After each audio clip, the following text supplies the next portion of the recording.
All right, it's time for some Crash Team Racing. Hypnoshark, take it away.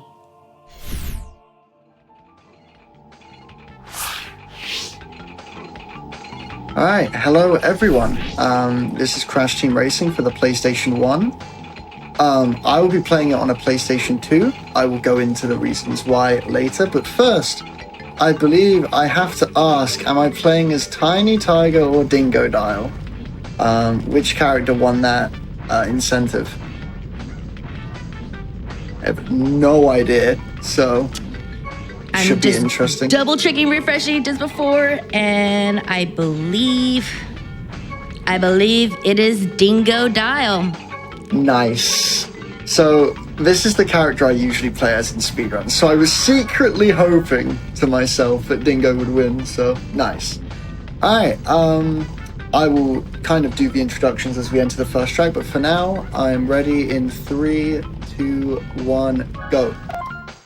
Okay, as I say, this is a game for the PlayStation 1, the last game that Naughty Dog made in the Crash franchise, and you could tell it was their last game because they really put a lot of deep thinking into the lore of this game. Basically, massive green alien man wants to take over the world, and he's going to do that by beating us in a race. We are going to stop him by winning races to gain trophies and beat bosses, and eventually get to race him and then hopefully win. But, you know, we'll see. Nothing's for certain. Alright, so first track. This is kind of a good introduction. Crash Cove. You'll be seeing a lot of this throughout the next 55 minutes. You'll be seeing sliding left and right in a go-kart. A lot of it. And if you keep an eye on the bottom right of your screen, there is a meter that goes up every time I do this. And by holding R1 to initiate my drift and hitting L1 at a precise timing, I can do a thing that's called a mini turbo. This is what the game is built around as far as the speedrun goes, because this propels us forward and adds to the counter that you can't see, which I'll explain now. It's called reserves. I will refer to it as such. Basically what it is every single time I'm not boosting, I am running out of reserves, and every time I boost, I am gaining reserves. So it's basically a massive tug of war. And reserves are my right to keep the speed that I currently have. So as you can see on Crash Code, I basically kept my reserves up for the entire race. And because of that, I was able to keep my speed up for the entire race and do it pretty fast. That's the foundation, I suppose, of this speed, and that's what you'll be seeing a lot of.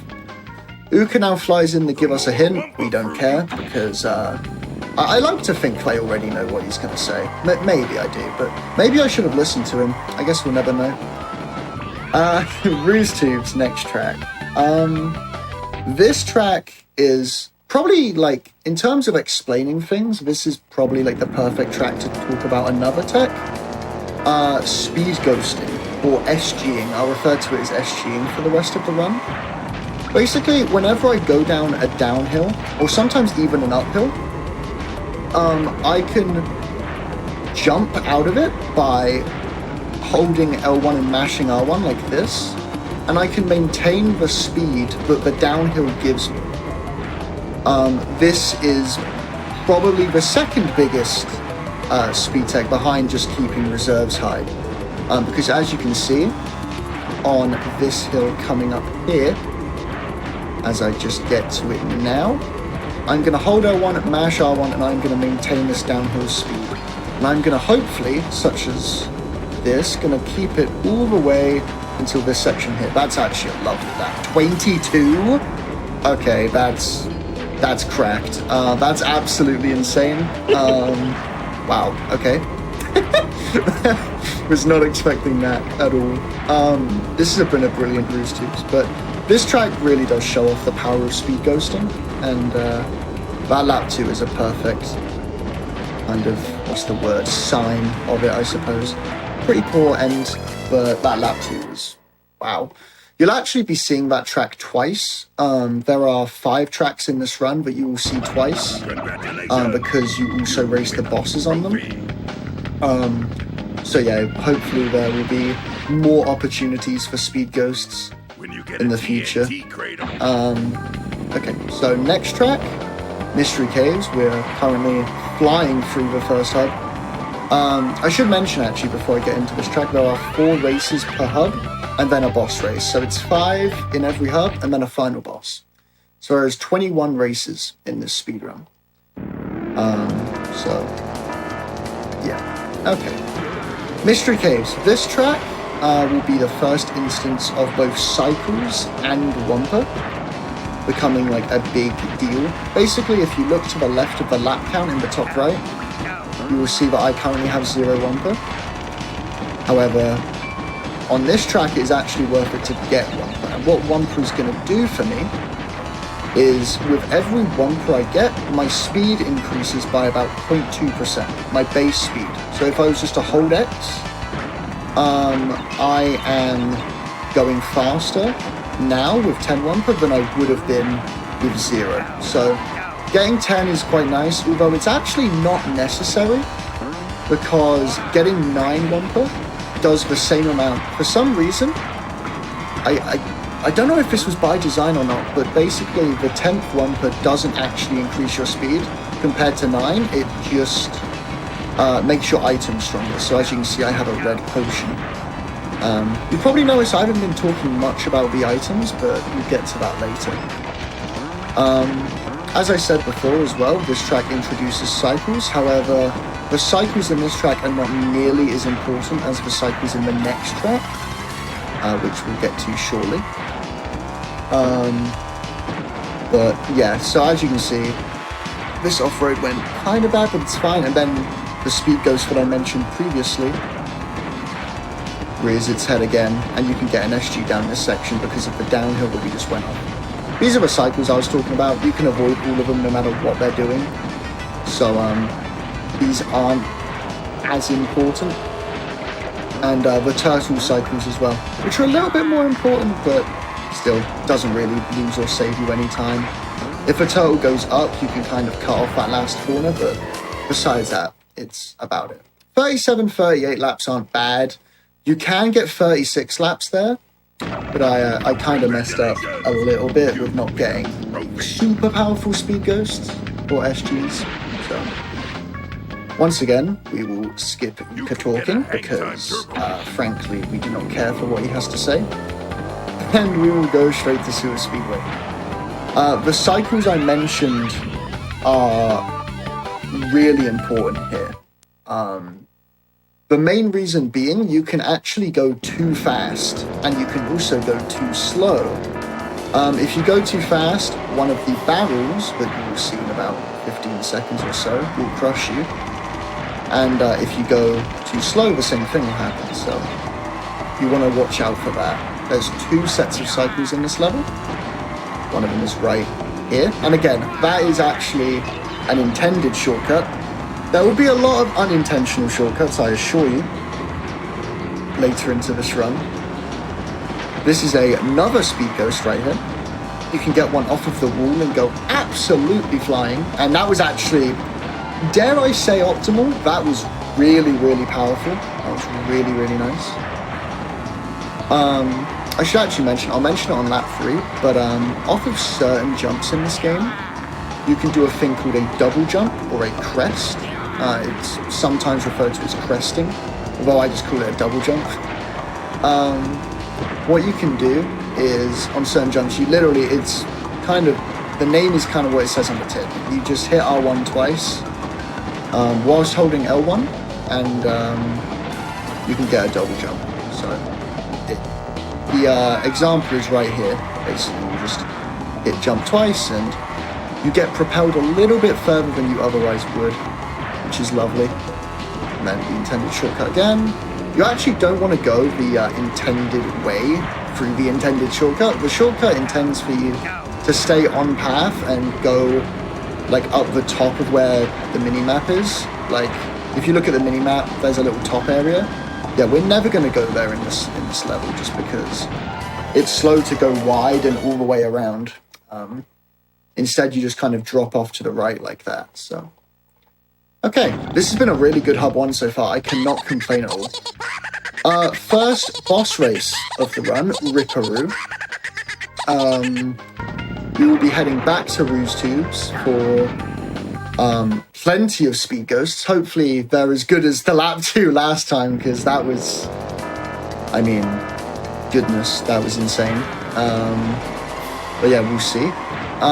Gimmicks with bosses are that if you're behind them, they can put like infinite items behind them. So hopefully you'll see on lap 3. Actually, you saw a little bit there. There was a TNT above where I was driving. But you'll definitely see it on lap 3 as long as I play well. That if we get close to lapping him, the TNTs that Ripperoo infinitely puts behind him will actually catch up to, and they might be a slight problem. It's technically RNG where he puts them, but there are set cycles. There's just too many to really name. So it's basically RNG. I mean, there's so many variables, and that's not to mention if you item him. So for instance, I have a TNT right now. If I was, let's say, to place that behind me and he would run into it, that would mess up the next lap's cycles for Ripperoo placing TNTs. But on the whole, this wasn't bad. Yeah, as you can see, I'm kind of catching up to the TNTs now, but none of them were in the way of me, luckily, so we're good. That is, that's awesome. That's just an awesome hub 1. I'm very, very happy with that. Yeah, that's sweet. Okay, so now we'll be in Ripperoo, and whilst we make our way to hub 2, I think we have some time for donations, I believe. Alrighty, we have a bunch. Oh my gosh, we have a $10 donation from Undertaker that says, yes, Crash Team Racing, incoming, difficult game, and excited to see a master. MJ Hay donates $20 that says, hey Hypno, as you know, I'm a big fan and I hope you have an amazing run. I'm so excited to see you in GDQ. Callum also donates $20 that says, Hypno Weird, let's go Sam, you legend. We're also proud of you for getting the 48 and now getting GDQ. Keep calm and avoid Coco. I'm assuming there's a lore I'm not understanding here. Yeah, so I'll actually explain here because this is a pretty good time to. So Coco is a character in Crash, and Coco, for some reason, is just the most aggressive AI towards me. The amount of runs that Coco has killed by me lapping her and her just iteming me for no reason is just ridiculous. But speaking of RNG, we have our first RNG-based shortcut here. This is the only intended RNG-based shortcut, more on that later, but there it was. There's actually a thing I should mention in this level. As there are some items that don't work on this level to open the shortcut, and some items that do. For instance, a nitro doesn't work, but a bomb does. If I was to get a shield item, and then follow it up by getting a nitro, I can actually place the nitro in the way of the door, and then the door for the shortcut won't come back up, and it will just stay open forever. It's a pretty cool, find. Whoever found it, shout outs. But yeah, that was 3 out of 3. That was not bad. That was, wow. Okay, this run is going sick so far. This is really good. Oh, hello. Speaking of AI trying to missile me, wow, shocker. Luckily I had a nitro to block it, so we're good. This is why you always look back on that section, by the way, because you never know if an AI who you've lapped is just gonna try and destroy you. Okay, so next track, Coco Park. Back in the day, I would have been like, okay, time for some donations, but now it's actually quite an interesting level. Probably the most basic level. This is probably the best place to learn how to play this game because it's very, low risk, that you can't really fall off So I recommend, like, if you're learning this game, practicing here a lot of the time, because you can just practice keeping reserves like this. There's only really this shortcut to speak of, but also the reason why I say that it's gotten a little bit more interesting is because there are speed ghosts down this hill, which you can then froggy. By the way, that's the technical term for when I hold L1 and mash R1 like this. That's called froggying, but it's usually combined with a speed ghost. So I usually just refer to the whole thing as a speed ghost. And this shortcut here, as I say. And that's not too bad. I got a little speed ghost out of that downhill there. That's nice as well. Yeah, lovely so far. This level does have a little bit of RNG in the fact that if an AI gets a better start than you, which happens fairly often, you can actually, from the first item box, get a mask. And if you don't know what a mask is, basically it's the star in Mario Kart, if you know what that is. You can get it in any position, 2nd to 8th, it's not 1st. And it's going to be incredibly useful for this next track. Now, if you know what the donation referenced earlier about me grinding for the 48, it's because of this shortcut. This shortcut really isn't marathon safe, but, you know, but for the culture, for the show, we gotta do it. There is a lot of RNG involved in this, and there is the fact that it's probably the hardest skip in the game. I think I'm the only person that does it in runs, and that there's probably a good reason for that.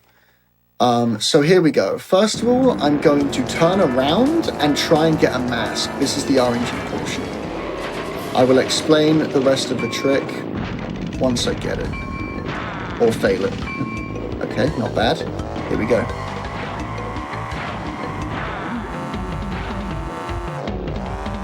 Oh my goodness gracious me. Okay, so,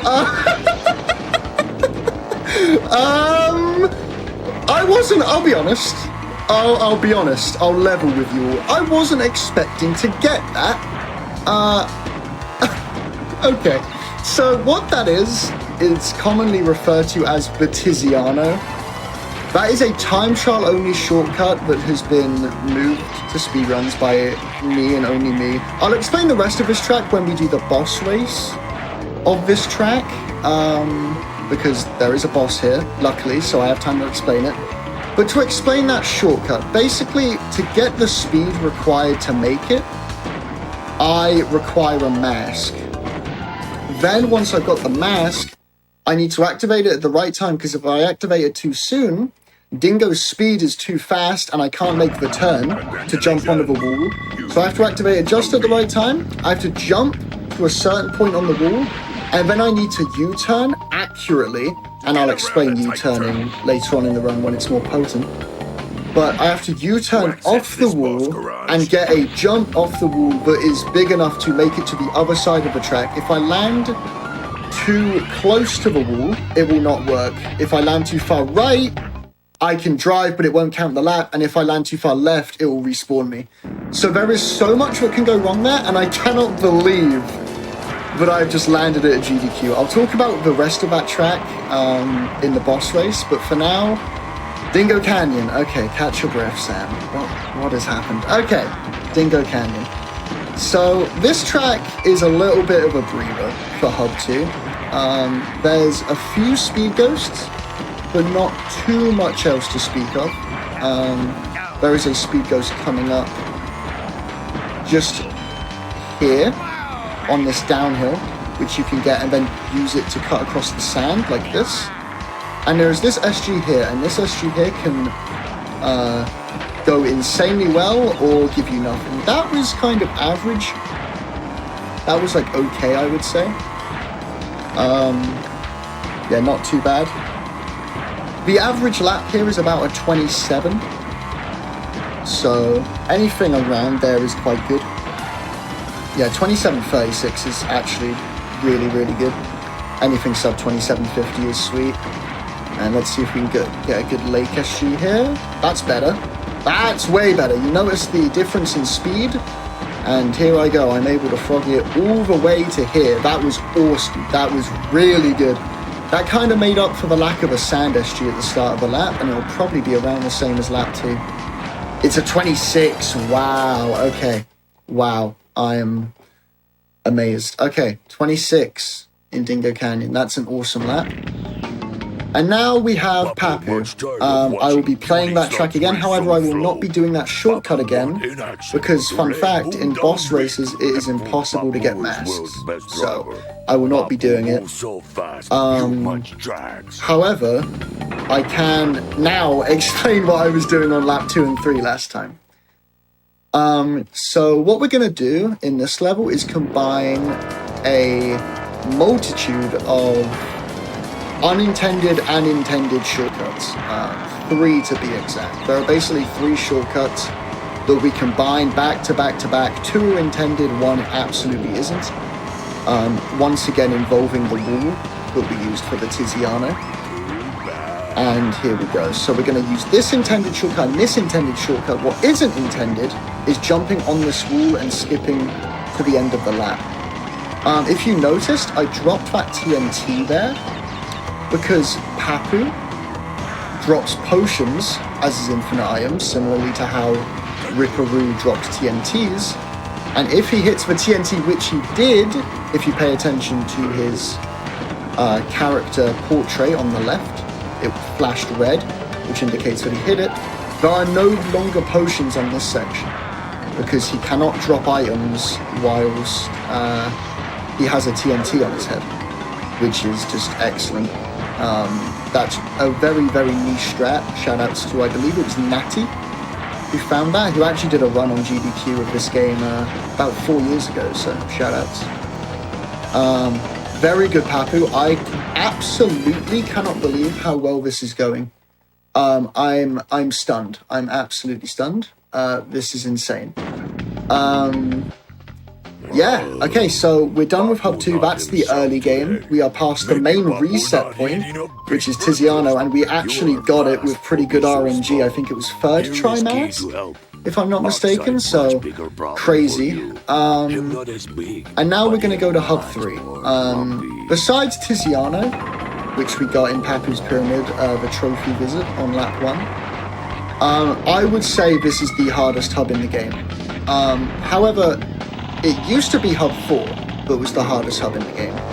And I assure you, just because Hub 3 has gone harder, it doesn't mean Hub 4 is any less difficult. Basically everything left in this run now could be considered a run killer. So, yeah. Starting off with Blizzard Bluff, the first of 2 snow tracks in this run. Blizzard Bluff is really short, however it has a lot of tech and shortcuts in it. 9 to be exact, 3 for each lap. Here is one of them. This is absolutely intended, and this isn't. This is the rail shortcut. That is the most likely shortcut to fail. And this, I didn't even mention on that one, but this is the other shortcut. Very simple little alcove shortcut there. I have a shield item, so I don't need to worry about this boulder. Not that I had to anyway. And again, doing the lake shortcut and doing the rail shortcut. How I'm doing that rail shortcut, by the way, is I'm jumping as I reach the off-road, and then I'm buffering my second jump by simply mashing R1. That's the same way that froggying works, by the way, when I mash jump. The only reason that's possible is because this game buffers inputs. So here I'm just mashing R1 the entire time, and it gets me over there. An incredibly good bluff, 109 on the in-game timer. That's really good. Yeah, this run is... wow, okay. Next up is Dragon Mines. And... okay, I need to point out what I just did there. Again, I wasn't expecting to get that. The first 2 hubs, Uka Uka, spawns in and gives you hints. It's the things I was skipping earlier by mashing triangle. What I just did there is when Uka isn't going to give you a hint, in the last 2 hubs, for instance, you can mash the start button, and if you're lucky, you can get a 1-frame pause, which skips the Uka dialogue where he says, "Congratulations, you win a trophy." That's incredibly useful because it saves about 2 to 3 seconds every time you get one, and you get to do it 6 times in the run. So that's 1 out of 1 for pauses so far. Very good. Dragon Mines, this track is very complex, very technical because of this shortcut here. You have to do a U-turn, which I will explain now. Basically what a U-turn is you hit down a direction, either left or right, and square. And what that does is it sharply turns your character, no matter what character you are, no matter what turning stat they have. And what happens is you lose your reserves, but you turn really sharply. Basically, the moment you hit square, you lose your reserves, but it's worth it for moments like this. Sacrificing your reserves isn't a common thing, but it is done for certain skips and shortcuts when it's worth it, and that is one example. I should explain actually while I drive to the next track that the reason I'm playing as Dingo, if you saw the 2017 GDQ run done by Natty, as I unfortunately miss a pause there, if you saw that run, he was playing as Coco, and you may be wondering why the choices for character are only Dingo and Tiny, and that's because soon after that run, not too long at all actually, about 6 months after-ish, we discovered some strats for Dingo and Tiny that made them optimal, and we've slowly built on them, and now Dingo and Tiny are about 20-25 seconds faster than Coco and Engine. Coco and Engine are still the safe characters to play, but Dingo and Tiny are optimal. Polar Pass, this is a really big run killer. This is the easier shortcut, by the way. You turn around and then jump off and over the chasm like that. That's the easier shortcut. It's still really hard, but it's easier. What I'm going to do now on lap 2 and 3 is called a boomerang. Basically, why it's called that is because you skip the turning around of the turbo pad like I did lap 1, and you simply go for it, and you loop back on yourself, hence why it's called a boomerang. Because the shape of the shortcut when you make it. This is really hard. My current world record loses 10 seconds here because it fails one of these, so let's go. That's one. That was really clean. I went really high there. That was really, really nice. Lovely, lovely, lovely. And now for lap 3, where we will hopefully repeat that feat. But let's see here. So, again, you can actually get an SG off that downhill like that by doing a double jump off the initial lip and then combining it into an SG or a speed ghost. That's very nice. You can get another one there. Basically, any downhill you can get a speed ghost off of. And here we go. Lap 3 boomerang. Here we go. Unfortunate. I'm pretty sure that's exactly what my world record does, actually. It just slightly messes up a lap 3 attempt.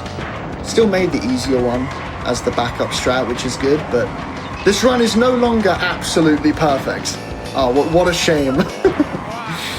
Yeah, that's our first mistake, but I mean, I can't believe it took that long, to be honest. Yeah, so not bad. Only about an 8-second time loss it usually uses, excuse me. And yeah. So, earlier I mentioned that Hub 4 used to be the hardest hub, and now Hub 3 is. The reason why, I'm lucky to not get paused there. The reason why is because we discovered a skip in Tiny Arena, and if you get it, you save 45 seconds compared to failing it. And you only get 2 attempts at it, one on lap 2 and one on lap 3. And so this is the main run killer. Tiziano earlier is like, only I go for it really, so whether it's a run killer or not really sure, but this is the main run killer of the run. It was found in 2019. No, that's a lie. It was found in 2020, excuse me, mid-2020. And it requires getting a nitro. which is a bit of RNG involved here. And then it requires placing that nitro next to a wall and using the nitro to jump over the wall, get the lap count, and skip basically the entire lap of one of the longest tracks in the game. So yeah, it's pretty insane. This is the main run killer, and yeah, me and my community have been sweating over this for the longest time. So here we go. I'll explain more once I either get it or fail it. Here we go. This is it. Place it like that, and then here we go. Unlucky. That was definitely my fault. Basically, the nitro needs to be placed in a very specific spot. It can be placed in multiple spots. Multiple spots do work, but each spot is kind of specific. And then you have to have the right angle when you hit the nitro. That was my fault because I drove too far to the left of the nitro, sadly. I was a little bit too far left, so I got kind of stuck underneath the lip in the wall. But we have another chance. So, yeah, here we go. The reason why, by the way, you need to do lap 1 normally is because it activates all the loading zones in the level. If you don't do a full lap before doing the shortcut, the game will recognize that you're not supposed to be where you are and will respawn you. But because we already drive past it, where we're going to be landing, the game thinks it's okay and only counts the lap once I've landed, which is the reason this works. Okay, here we go. Nice invisible wall game. That's not the best nitro in the world, but we'll see if it works. What a shame. Oh well, it's all good. I tell you what, just for swag, I think I'm gonna go for it lap 3. Yeah, the game gave me the TNT first try. Okay, I'm gonna lose time going for this. I could just finish the race, but for the culture, you know, you gotta do it. You've got it. When the game gift wraps you a nitro like this, I feel like you've got to go for it now. I feel like you have to go. By the way, I can't believe, just for the record, but I got the shortcut in Papu's Pyramid, excuse me, and then failed this 0 for 2. That's insane. But oh well, it happens. Okay, I'm gonna lose time, but in an attempt to show off what the shortcut should look like, I'm gonna go for it one more time. I'm miles ahead of the AI, so I'm not in any danger of losing the race at all. Alright, let's go for it. Let's try and swag. Why not? We'll give it a go. That's not a bad nitro. I don't hate it. No! The game really did not want me to do that. Oh well, it happens. Alright. I do believe during this boss cutscene, by the way, that we have time for a few donations. Definitely. We have a $50 donation from Freeze that says, "Is it crazy? How long have you come this last 2 years and now you're here? Your best moderator wishes you a good luck. Hopefully Tiny Arena won't do a top rope elbow drop on you. Anyway, I love you, Hypno Proud." Much love. We also have $100 from Shadow Game that says, "Best of luck, Hypno. So amazing to see you at a GDQ." And then we have thank you. Iceborne Queen donates $50. They say, "Gotta donate for that tizzy. Absolutely loving the run, Hypno." Thank you. Okay, so this next track... Oh, sorry to cut you off. No, you're good. Don't worry about it. This next track, you've already seen it. It's a boss race, but Dragon Mines once again. Again, very technical. Hopefully we can get 10 Wumpa, because I actually have a boost item, which is a 10% chance, I believe, in first, which is actually useful here. Usually a boost item isn't that useful because it gives you the same amount of speed that you have just going off a regular turbo pad, such as this green and black one you see in front of you. However, because this track involves a U-turn through the minecart shortcut, there is actually a place where I won't have turbo pad fire. Hello, Nitro. How are you doing? By the way, Komodo Joe places nitros. I should mention this.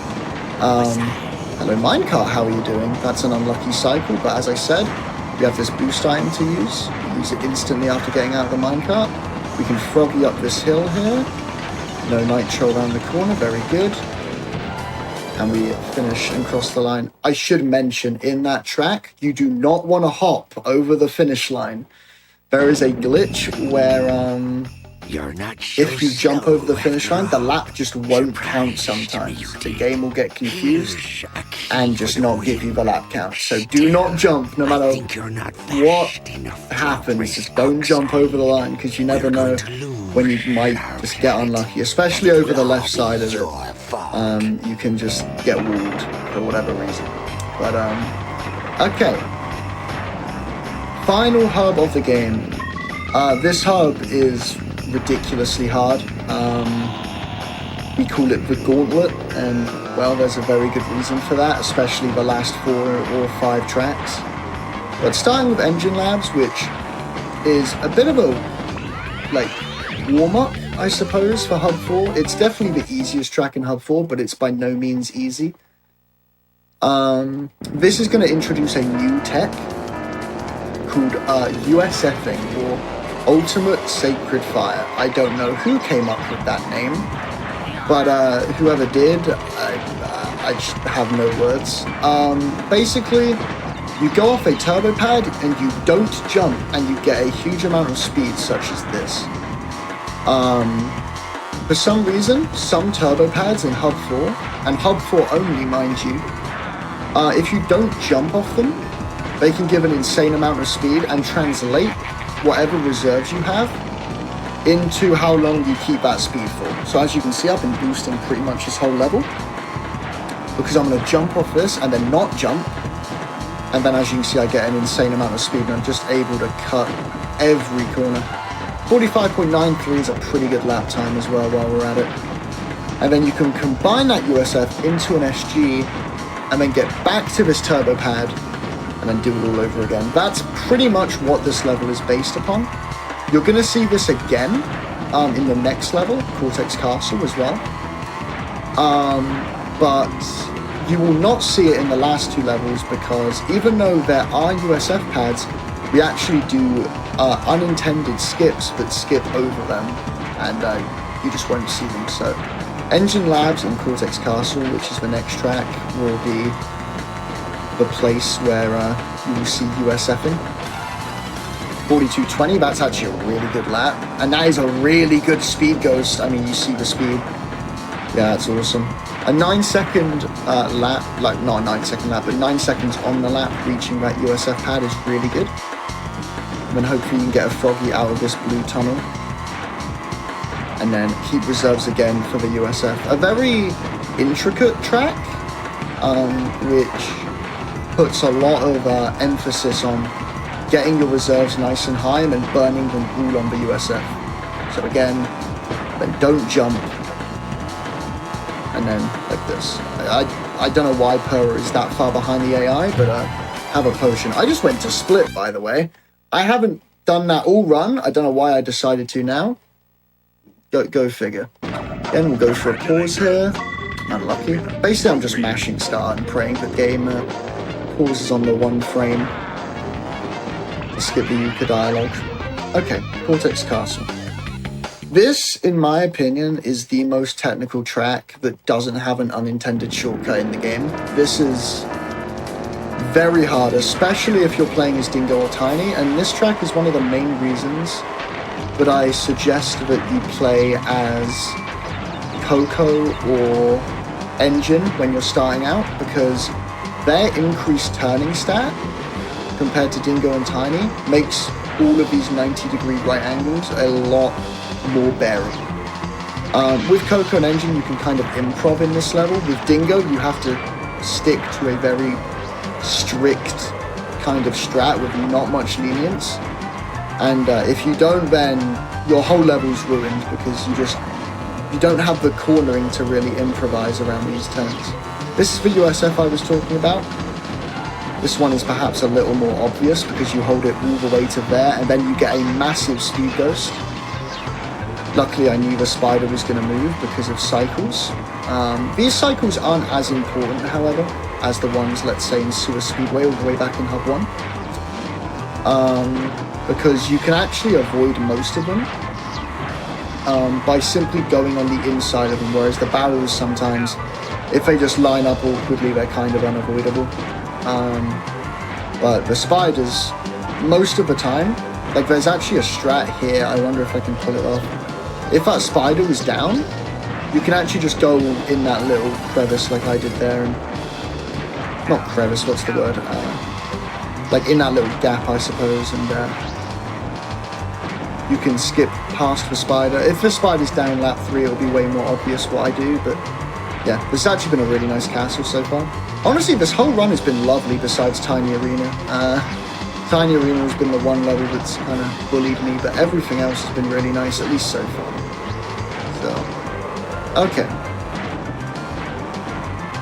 Coming to the end of Cortex Castle here, and now we have what I would term as the Gauntlet. This is where if you're on world record pace and your run is really good, or even just PB pace, and your run is really good, and you get to these levels, the nerves kick in, your knees are weak, your arms are heavy, and yeah, it's not a great time. Unless you can hold it together, then it's the greatest time of all. But starting with Hot Air Skyway, you will see both of these tracks twice, by the way. One is the penultimate boss, Pinstripe, and one is the final boss, Big Green Alien Boy, aka Oxide. So, a lot of unintended shortcuts in both. Starting with this, we need to drive a certain way up the track to activate checkpoints ahead of time, and then turn around, and then make this. And you need to stick to the wall because otherwise the game realizes you're out of bounds. The reason why I had to drive all that way up, by the way, this is another shortcut. Just turn around and jump over, not too hard. Actually, I'll explain it later because there's another shortcut here. There's 9 shortcuts in this level, 3 on each lap. Hairpin, let's see if we can get it. Lovely. Hairpin saves the least and is also probably the hardest. But, you know, it's worth going for because why not? But yeah, the reason why you need to drive this far is to activate the track down below, because if I don't drive all the way up here and I still do this shortcut, like that, Uka will spawn in because he'll realise that I'm not supposed to be down there. Similarly to how I explained the Tiny Arena shortcut, if I made it. But, yeah, so we do that to avoid that from happening. Another good hairpin, lovely. Hairpin is a pretty self-explanatory one. You just have to jump at the right time with the right amount of speed. However, it is way harder than it looks because the invisible wall stretches all the way up. So it's quite demanding of your height on the jump, let's say. And just make that one more time. Very nice. I actually thought I may have landed too far up. Oh, and this is where Coco usually... Yep, there she was again. that donation earlier, I mean, so poetic. I mean, she was right there. She was ready to destroy me, and luckily I just barely evaded to the right. I mean, they knew the lore. They knew the lore. Yeah, they knew. I mean, goodness, she's everywhere. Like, I can't escape. All right. Oxide Station, this is the final trophy race in the game. There are 16 trophies, 4 keys. You get a key for every boss, by the way, in case you hadn't picked that up. This is one of the more, or has one of the more complex sections in the entire run. The first 20 seconds of the lap are all spent on the same section, but it's a bit insane. Again, we're going to activate checkpoints ahead of time by doing the first phase of this shortcut, which is dropping down. And then we're going to do the most dangerous thing of all, which is driving oncoming traffic and pray I don't get hit. I kind of got clipped, but I've seen way worse. And then we're going to jump onto the rail again, but this time drop down because we've activated the checkpoints ahead of time. And then we're going to jump to the left and skip another section. Quite possibly the most iconic part of this game. which is the space area in this level where you jump outside the spaceship and it's low gravity. You just completely skip that with that last skip. And by the way, the last skip, which saves like 20 seconds per lap, is like the easiest skip in the game. I highly recommend learning it before even doing your first run, frankly.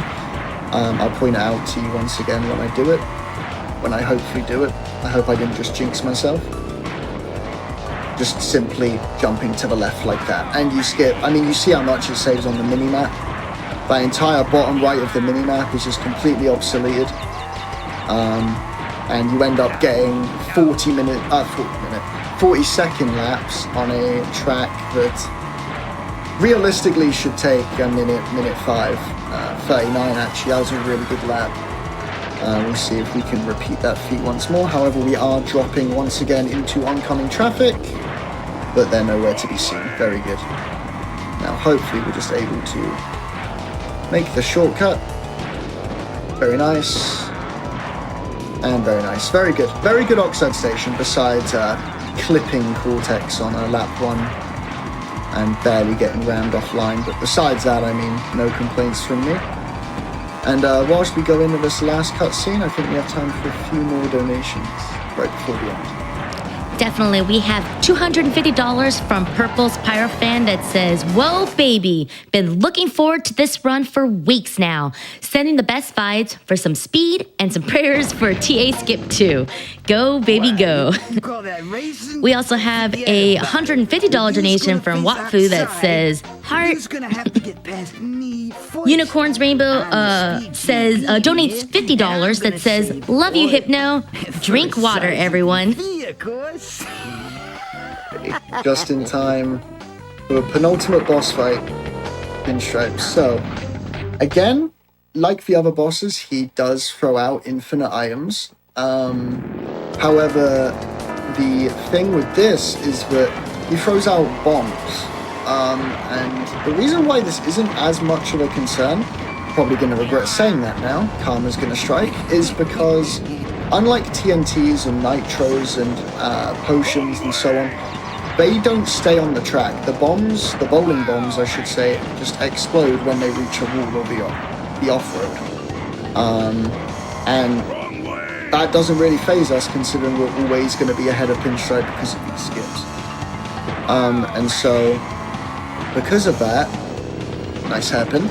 Because of that, this is probably the easiest boss in the game from a standpoint of he doesn't mess you up. It's the hardest track that's a boss race probably, because Hot Air Skyway is insane and has all of these skips, but yeah, it's probably the boss that messes you up the least. When I land from that first shortcut of the lap, you can actually get a huge SG off of that downhill that I land on. I'm yet to get one, but I hope I can get one lap 3. It's very, very hard and precise to do. You have to land on like very certain pixels. That's the invisible wall I'm speaking about on Hairpin. It is way harder than it looks because the invisible wall stretches all the way up. To be honest, I'm very happy that I'm 4 for 5 so far on that. That's very good. Now that I'm on lap 3, and there's no danger of me running into my items on the next lap, because this is the final lap, I'm going to start posting my items. And I'm going to see if I can get a boost item so that I can make Hairpin, and then instantly, that was an okay SG. I was able to do something out of it. Wow, I actually did get a boost item. So that's why you should put your items on the ground lap 3. And then hopefully I can make Hairpin and combine this into instantly getting my reserves back when I land. Oh, amazing. And then I use it. Oh, that's beautiful. That's 37 lap? 38.01. That's so mwah, magnifique. I love that. That was awesome. Okay, and on to the final race in the game. Pinstripe says I beat him fair and square, so I clearly didn't do 9 shortcuts on 3 different laps and beat him that way. No. He said it himself. I didn't cheat at all. And then Oxide does a big speech about how he's going to win, even though he's not, hopefully. I mean, again, I could just suck and lose. That could happen, but ideally we should be lapping him with all the skips and stuff. So yeah, here we go. He's actually going to get a head start because he cheats, and this could actually be a problem because there is a chance that he gets in my way for the shortcut. He's not going to do it because he's ahead of me, which is what we want. I need to take a slightly tight line here to avoid the TNTs that he's throwing behind him and exploding. And besides that, that should be it until lap 3 in terms of the RNG aspect of this boss fight. Again, these shortcuts are very, very, like, the first shortcut is very, very difficult. It's the only shortcut in the game I'm aware of, at least, with multiple phases to it, where you drop down for the first part, and then you actually have to make it back on the rail for the second part. So, to point out what I'm talking about, you have to make it on the rail like this, and then drop down and activate the checkpoints ahead of time. There is actually a chance, Oxide was just below me there, on the other part of the track, there is actually a chance. But Oxide's red potions that he throws back on that section can go through the floor and hit you when you're on the top section. It's really dumb, and it's only happened to me twice, but it can happen. And so the last real run killer and the most nerve-wracking stuff when you're on world record pace is the potions on lap 3. Are they in the way of the shortcut? Let's find out. They aren't. Very good. They were a little bit ahead of me, which is very good. I barely lived, but living is good enough. And after the shortcut, we are nearly ready on time. Hopefully I don't mess it up. Very good. Shouldn't mess this up. Awesome. Though that's honestly, besides Tiny Arena, to be honest, if I got Tiny Arena 2 out of 2, that's like nearly world. I'm not even kidding. That's nearly world record. If I didn't mess up Tiny Arena, of course, Tiny Arena had to Tiny Arena. Makes sense, but we're coming up on time now, and 3, 2, 1, time. Wow, that was a speed run. That was really good. Outside of one level, yeah. Sadly, that level was like the most important level, but I can't complain at all. I mean, that's awesome. That's really, really good. If I was to guess the time before seeing it, maybe like a 51:10. If I was to guess, I don't know what time I got, but if I was to guess, you had, I'd say, stopped at, I think, I don't know, 50, I want to say it was 50-50, but 50-51. I'm a happy man. 50? Oh my, okay, that's, wow. I got a 50 and I went for Tiny Arena on lap 3 when I could have just crossed the line, but I wanted a swag. So, I mean, it would have been a 53x, but, you know, you gotta go for it. Wow, that was awesome. That was a really good, again, so just for maths, I guess, world record is 48.56 by me. If you subtract the Tiny Arena time loss, if I get that minute and a half, that's like, what, a 49.20? Oh my gosh. Wow, okay, that's... Yeah, I'm really, really happy with that. It looks like they shaved seconds off of you, so I believe it became a 49 or 47. Yeah. Oh my gosh. So, okay. Wow. They must have done a late start. Yeah, that would have been. That would have definitely been like a low 49. Wow. Okay, that's awesome. I believe, if I'm not mistaken, there's a glitch showcase to be done. Am I right? Yes. That is correct. Hell yeah. Okay. Alright. So, I guess I'll start this off by saying don't go anywhere, because it's going to get a little bit insane. It's going to get a little bit insane. So, you can see the file I'm in right now. 4 keys, 16 trophies. Everything's normal. Now, I didn't save my game. And I left. So that should be it for that save file. Like, I didn't save it. However, if you have 2 controllers and you go into battle mode, let's say I set player 1 as, I don't know, let's say Tiny, because, you know, the donation incentive didn't get Tiny. So let's say Tiny for the Tiny fans. you set it up like this. You have player 1 in team 2 and player 2 in team 4. And for some reason, this gets glitchy. You set it to life limit mode and you set it to only potions. This part isn't as necessary, but it's the quickest way to do what we want to do. You hit start battle. And now I'm going to play as player 2. I'm going to play as player 2 and I'm simply going to hit myself. 6 times to be exact. 3 times in each battle. And what this is going to do, as you can see straight away, things aren't exactly right. You've got player 1 in 4th and player 2 in 2nd when there's only 2 players, and 2nd hit himself, so he should lose compared to 1st. Anyway, if you do this twice, or 3 times, or 4 times, or 5 times, this is actually a wrong rule. And what this is going to do is this is going to warp us to anywhere we want in the entire game. Again, I cannot explain why this exists. It's just an oversight, I suppose, but setting the teams up in this specific way, player 1 in team 2, player 2 in team 4, does this. Now, if I hit change setup, and I hit start battle again, you would think it's just going to put me back in Rocky Road, the battle arena I was just in. However, yeah, I'm back in my file. The file that seemingly was lost, I'm back in, for whatever reason. Now, let's say I wanted to do a track now. If I wanted to do a track now, I could go into Ruse Tubes. I'm not going to go into Crash Cove, because fun fact, only 5 tracks in this state don't crash the game. Ruse Tubes is one of them. So we're going to go into Ruse Tubes, because why not? And again, you're going to see some problems. And by some, I mean many. So straight away, I'm the only racer. The battle mode, like 3 lives, is there instead of the lap count. And if I hit myself, it goes down to 2, and it goes down to 1. And if you're thinking, what happens if you finish 3 laps in this state? The exact same thing happens as I'm going to show now.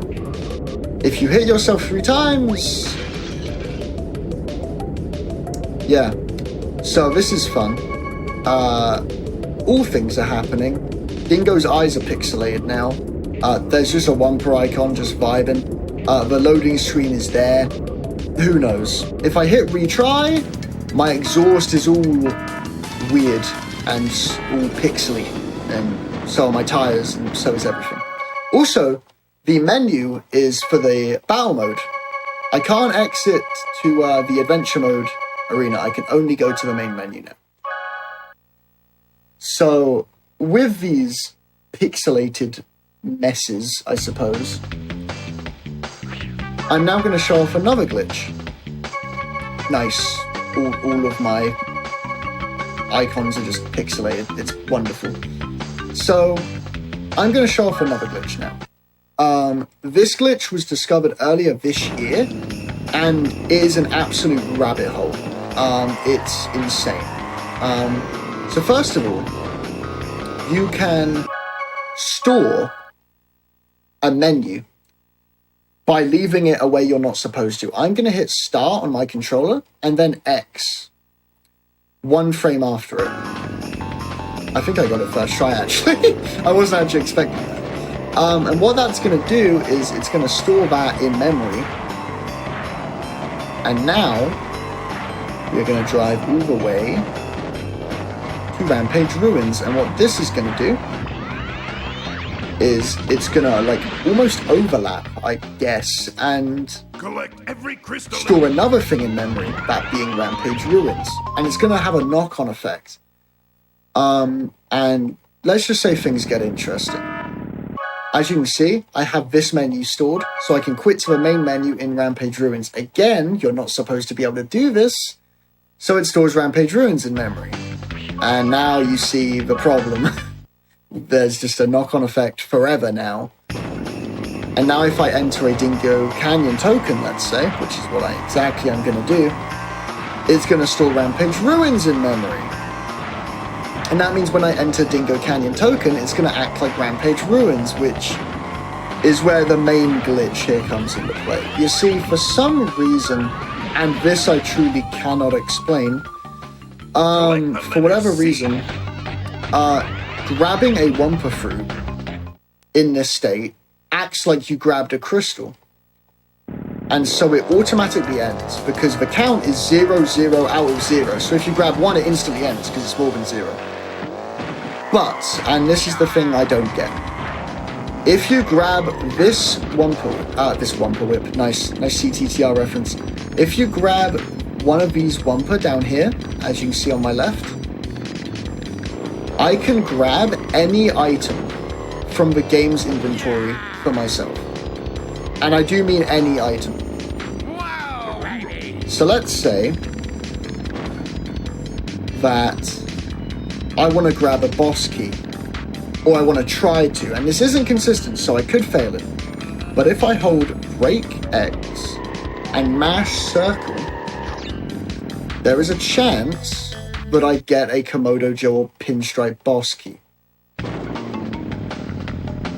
I now have 3 keys, but only 8 trophies. And I have the Komodo Joe boss key without being him, because I just took it from the game by hitting that Wumpa at a very specific angle. Again, I have no idea why that is the case. But again, we left that level without doing what we should do there, which is completing all 3 laps and finishing it the intended way. So another knock-on effect happens, and now it's going to store Dingo Canyon trophy token in Blizzard Bluff Trophy with all the pixels and all the mess. And now, even though I entered a trophy race, there are letters here which you can grab. And if you're wondering, is this useful in a speedrun? You betcha. This is the main foundation of the current 101% unrestricted route. We utilize this glitch 8 separate times for 8 separate trophy visits. And the reason why this is so important is not only can you grab any item you wish, you can also, and this is like insane, you can get tokens and trophies from playing the level once. Because tokens and trophies are very similar in the way that they both end after finishing 3 laps. Oops. Luckily that didn't happen in the run.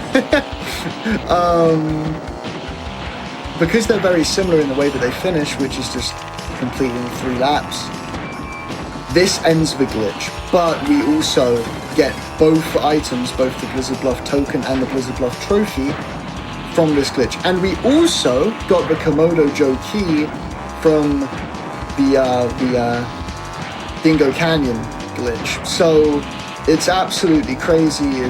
It's nuts. I'm really happy that didn't happen in my run. Apparently I've now decided to just suck. It's fine though. And as you can see, when I cross the line, it's gonna give me the token.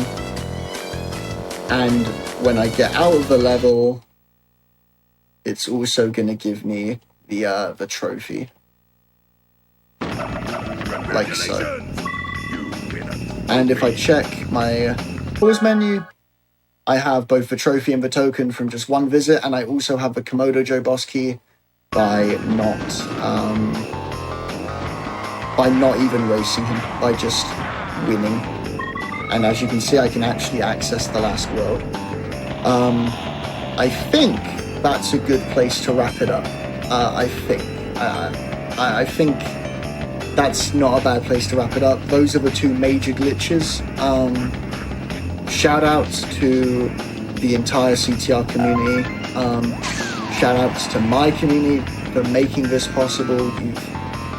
You've given me a dream job, and I mean that. Like, playing video games for a living is unbelievable. Thank you so much. If you want to speedrun this game, there are plenty of tools out there. Speedrun.com/CTR. There are guides. There are all sorts. If you want to see more of this, I stream pretty much every day. Twitch.tv/hypnoshark. And wow. couldn't ask for much more. Thank you so much for having me. Thank you for putting on an event even during this world fiasco that we're living in. Yeah, and thank you so much for having me. Again, it means a lot. And yeah, cheers. Thank you.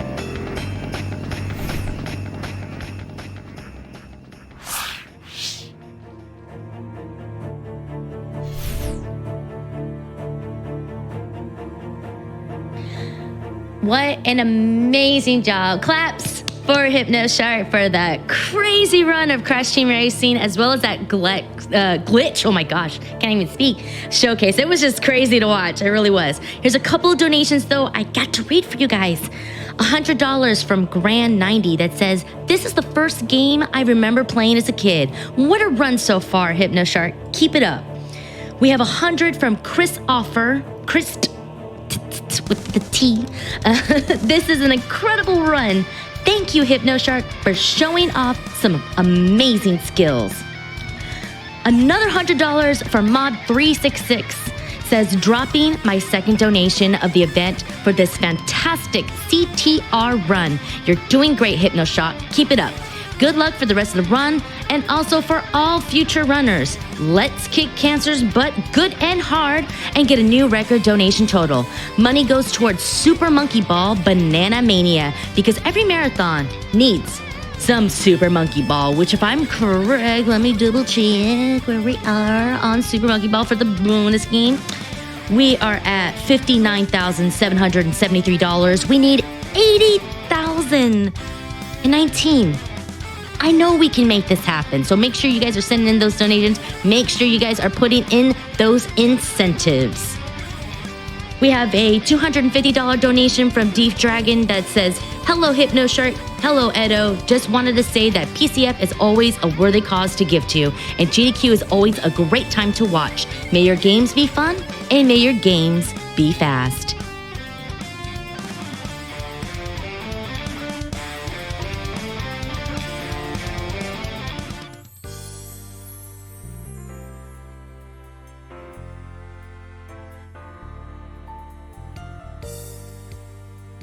And I think it's a good time for me to stretch my legs.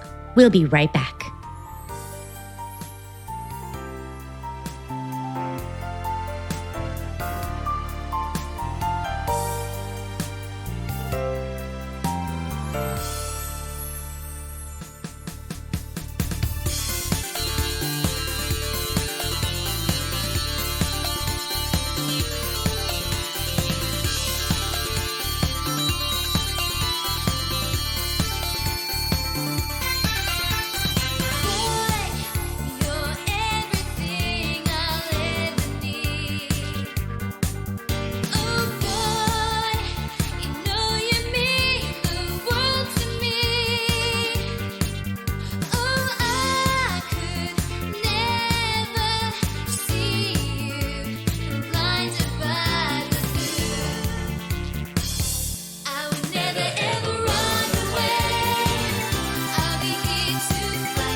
Welcome back, everyone, to Awesome Games Done Quick Online 2022, benefiting Prevent Cancer Foundation. I'm going to read one more donation for you guys. We have $100 from Instinctively Spontaneous that says, Crash Team Racing has been the one game that I've played consistently from my childhood up to the present time. I have countless memories of playing this with my brother and unlocking every battle arena by running the cups over and over again because we've never had a memory card. Ooh. This was originally going to be a $50 donation, but I have to give another $50 for that Pafu's Pyramid Skip. It's so great to see my absolute favorite video game being ran at AGDQ. And now, it is time for our interview for Prevent Cancer Foundation with Spike, Vegeta, and Tim. Take it away. And welcome back, everyone, to AGDQ 2022. I am your interviewer for this segment, Spike Vegeta, and I am honored to be joined by entertainment superstar right here, founder of Samson Productions, and current battler of colon cancer. We got Tim Cavanaugh. Tim, how are you doing today, my friend? Hey, Spike, I'm doing great. Thanks so much for having me. And how awesome are these games? This is like fantastic, right? Dude, it's in the title. Awesome Games Done Quick. You did your research. I love that. Oh my God. I love it. I want to be a speedrunner. What? Oh my God. Okay. You've done more research than most people I bring on, even other speedrunners bring on. They're like, what are we doing? Tim, I guess I'm going to jump ahead in my script what I want to talk to you all about, what I want to talk to you about here. Do you play video games yourself? What's going to be your speed run? Okay. My speed run is going to be Sonic the Hedgehog. Yo, let's go. Yeah, right. Like, I know that Wednesday is the big day, the 12th, right? That's the big day for Sonic. That's where it's on the calendar.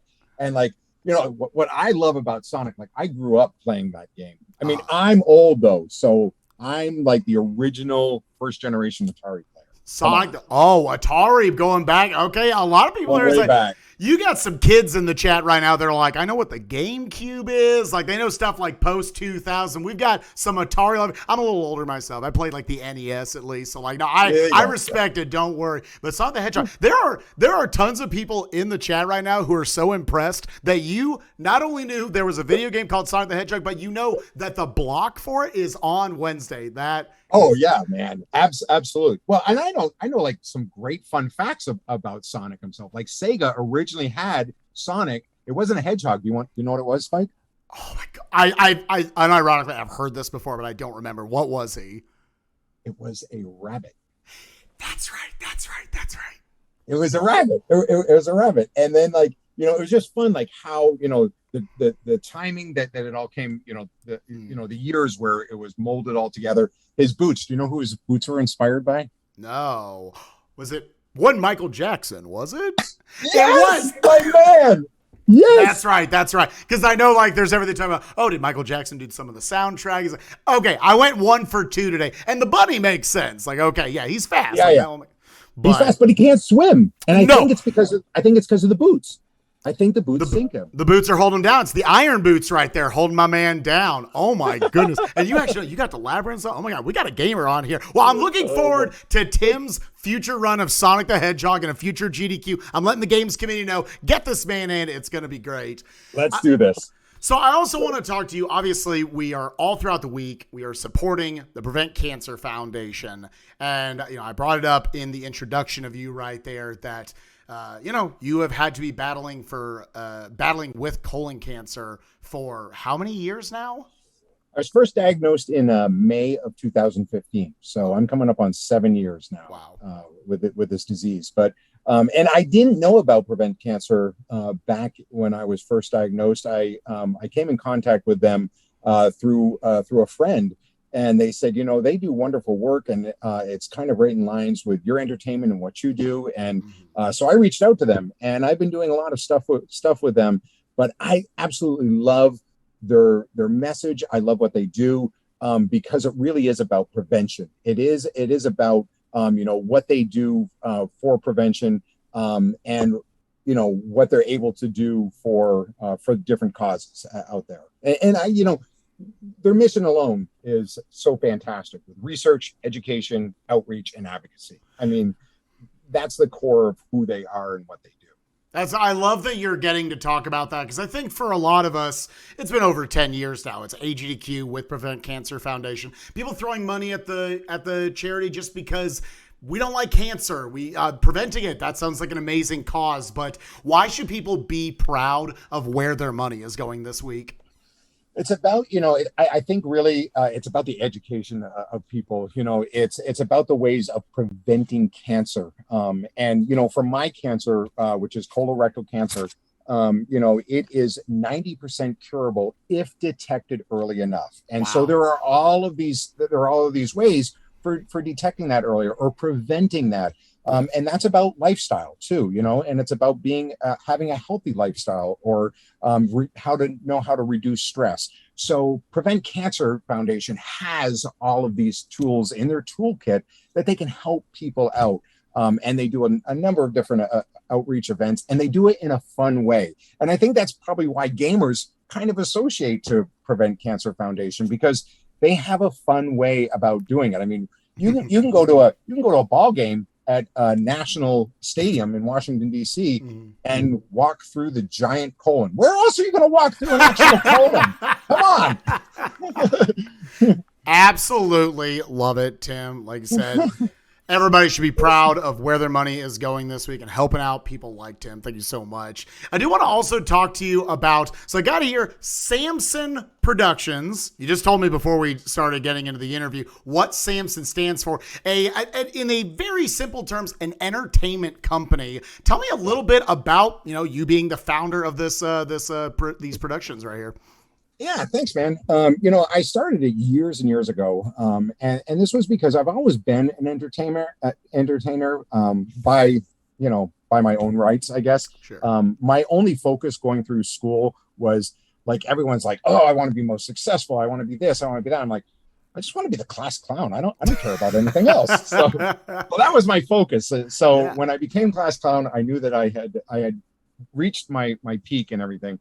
And I've always had this knack for, I'm an extrovert, so I love being with people. I love making people laugh. My favorite style of comedy is improvisational. So just being in the moment with an audience and reacting to the audience itself. And I think that's why my game show company is so successful, because it's about reacting to what's happening right now. Every show is absolutely different. But Samson really got started because of all of these different entertainment these different types of entertainment formats that I was doing, including the game shows. I've also created and was the host for a late night talk show that was on a CBS affiliate.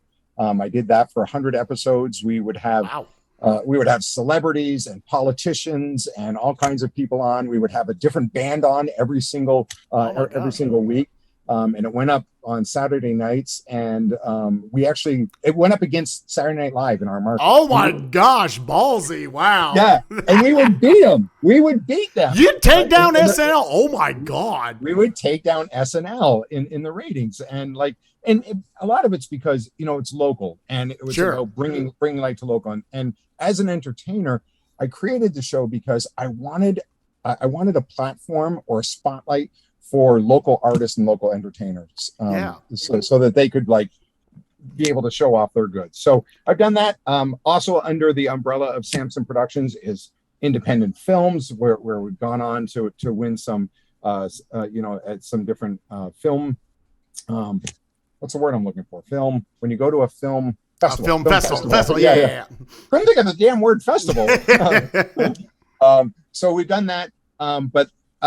And just a whole slew of other things. But the big thing right now is my one-man comedy show that I wrote about my cancer experience. Yes. And that's another big connect for me and Prevent Cancer Foundation, and just some of the different work that I've done with them over the past few years, especially when it's leading up to their big gala and everything. I mean, they make a lot of money there, but you guys, games done quick. Look at the money that you guys have raised for Prevent Cancer.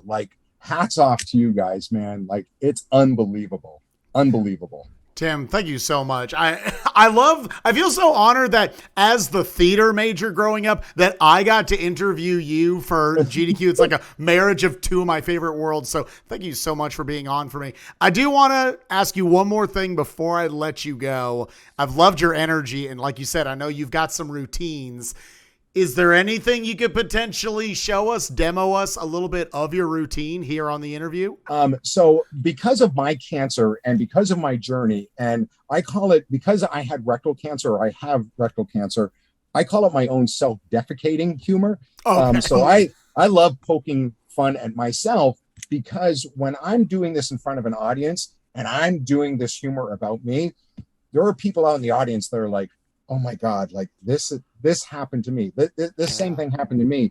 And it allows them to like loosen up and realize that you have to laugh about this. You have to find the humor in this. And I'm not saying that cancer is funny, because it is not funny, but you have to do it because cancer does not like humor. It wants you to live in fear, and it wants that. Yeah. I mean, I'm inspired by people like you, Spike, the enthusiasm, the drive, like the wanting to learn, the wanting to know, the asking of the questions and things like that, because it just helps out the community, right? And when we can be more prepared and everything, that's a big component of prevention. And that kind of helps people like realize like, hey, I can do something about this, or I can do something for myself. So I just think it's really important. Tim, I love your energy. You're such a great entertainer and absolutely beautiful words. Agreed. I think it all has to start at just having the conversation of what this is. How can we prevent it? And sometimes you just have to be able to still get enjoyment out of life and have some laughs here and there. And I thank you so much for that, Tim. Gonna send you guys back up to the front for more great speedruns, including some Sonic the Hedgehog, potentially soon, later in the week. We'll see what day. Again, I still love that you did your research for that. That was awesome. Tim, I got one more for you. Oh, one more. Give me one more. One more. I'm going to give you one more. So Sonic actually had a human girlfriend. Did you know that? Yes. Yeah. She's tall. She's blonde. She's something. She has a name, probably, right? Yeah. It's just like what was it? I can't remember her name either. But I mean, it's just like Roger Rabbit, right? Like yeah. It's exactly what it is. Yeah. Sonic the Hedgehog, one of my favorites as well. And I was just like you. I hated Drowning in Labyrinth Zone as well. It's the boots. I swear it's Michael Jackson's boots. Tim, thank you so much for joining me. Yeah, we're going to kick you all back up to the front. Make sure you guys keep donating throughout the week for the Prevent Cancer Foundation and enjoy some speedruns. Later, everyone. Bye-bye. Thank you.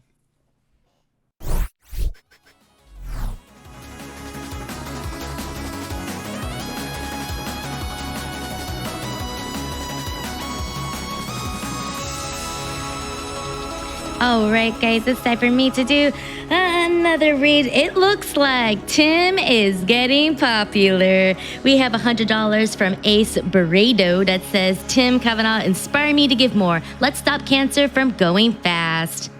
We also have Prometheus, who donates $5 that says, Tim for Sonic Couch. All right. We got $25 from Tim and Paula. It says, this interview with Tim Kavanaugh is amazing. OMG. Good on you, Tim. Thank you, everyone, for participating and supporting this great event and this very important cause. Let's beat cancer.